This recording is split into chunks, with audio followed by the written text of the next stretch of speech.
Кудайдын чакырыгы 30-июль.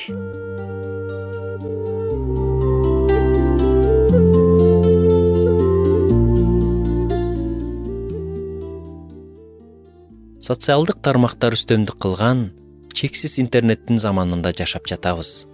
Жакшы маалыматтар ушунчалык тездик менен тарагандай эле, жалган маалыматтар да тез жайылууда. Биз дайыма бир нерсеге шайкеш болуп жашоодобуз. Белгилүү бир атактуу адамга, спорттук командага, атактуу машыктыруучуга же диний, саясий, коомдук кыймылга же башка бир нерсеге бизге эмне айтууга болот, эмне айтууга болбойт, кантип сүйлөө керек жана ким сүйлөшү керек экендигин да көп учурда сырттан айтып турушат.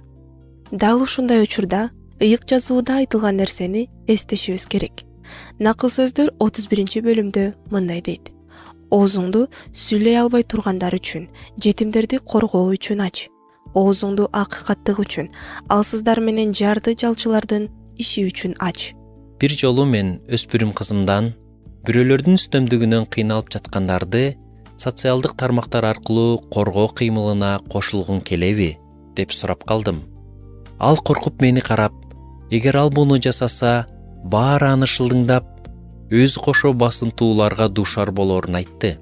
Андан кийин биз бул маселени ыйык жазуунун көз карашы менен талкууладык.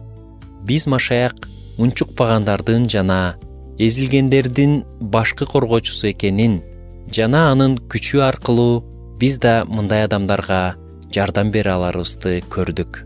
Так ушул нерсе жакшы кабардын сулуулугун көрсөтөт.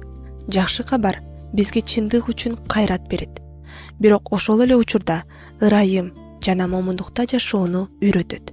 Бүгүн биз да ушундай жашайлы. Кайрат менен, бирок момундук жана ырайым менен.